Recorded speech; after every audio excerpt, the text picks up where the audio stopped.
श्री शिवाय नमस्तु। लिया बच्चे को।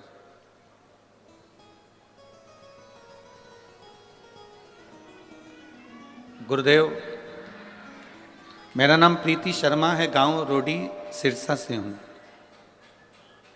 मेरी शादी को कई साल निकल गए।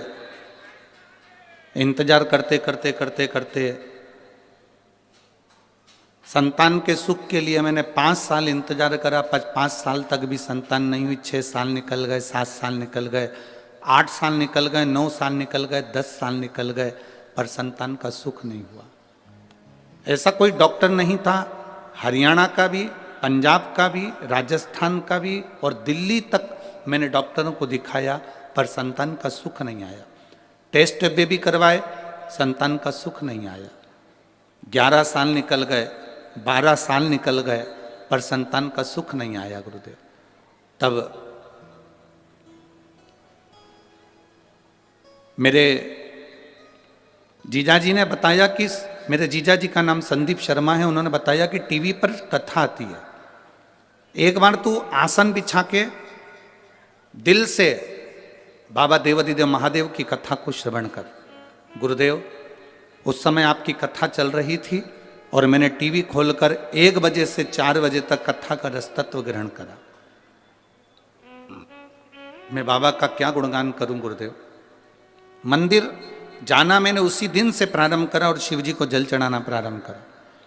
मैंने बाबा से प्रार्थना करी कि मैंने सारे डॉक्टरों से इलाज करवा लिया, टेस्ट भी करवा लिया, पर मुझे औलाद नहीं हुई है। बाबा आप कृपा करना। सफ़ेद आंकड़े की जड़ को तुमरुका जी का नाम लेकर कमर में बांधा, 1 बेलपत्री को रोज खाना प्रारंभ करा, शिव जी पे जल चढ़ाना प्रारंभ करा। केवल आप कहते हो 3 महीने तक लगातार करो गुरुजी। मैंने 5 महीने तक करा, पर मेरा गर्भ नहीं ठहर पाया। जब मेरा 5 महीने तक भी गर्भ नहीं ठहरा तो भी मैंने भगवान की कथा नहीं छोड़ी। लगातार टीवी के सामने बैठकर कथा सुनती रही और बेलपत्र चढ़ाकर उसको खाती रही।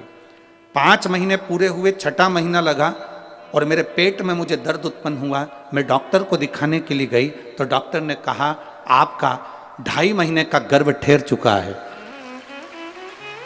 बाबा का मैं क्या गुणगान करूं गुरुदेव। पेट में तकलीफ होने लगी। बाबा ने मुझे खुशी तो दे दी, पर जब मैंने सोनोग्राफी करवाई तो बच्चे को कष्ट बताया गया। डॉक्टर के हिसाब से इस बच्चे को तुम मत रखो, ये डॉक्टर ने कह दिया। पर गुरुदेव, मेरी खुशी को मैं कैसे त्याग देती कि 11-12 साल के बाद मेरे जीवन में ये खुशी आई है, मैं कैसे छोड़ दूं। आपने एक नारियल उस पर मोली रखकर भगवान देवादिदेव महादेव को चढ़ाने का कहा था। मैंने बाबा को वही श्रीफल समर्पित करा और विनती कर कर 1 बेलपत्र फिर उठा लाई। उस बेलपत्र को खाया। दूसरी बार डॉक्टर से फिर जांच कराई, सोनोग्राफी कराई तो डॉक्टर ने कहा कि इस बच्चे को मत रखो। फिर भी मेरा मन नहीं माना गुरुदेव और मैंने उस बच्चे को अपने गर्भ में रखा। डॉक्टर के हिसाब से बार बार उन्होंने मना करा, पर मेरा बाबा ने मेरे ऊपर कृपा करी। मैंने बेलपत्री खाना नहीं छोड़ा, जल चढ़ाना नहीं छोड़ा। 5/10/2022 को बाबा की कृपा से 12 साल के बाद मेरे यहाँ पुत्र रत्न की प्राप्ति हुई और डॉक्टर के हिसाब से मेरा बेटा बिल्कुल स्वस्थ है। मैं उसको यहाँ प्रणाम करने लाई हूँ। आइए।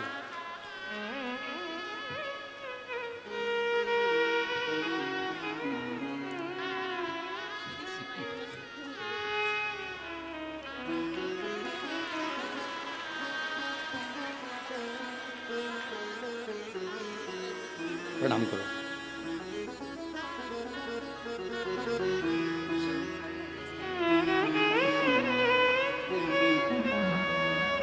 माता बोल रही हैं इसका नाम हमने शिवजी ने दिया, इसलिए इसका नाम शंभू रखा है। बधाई।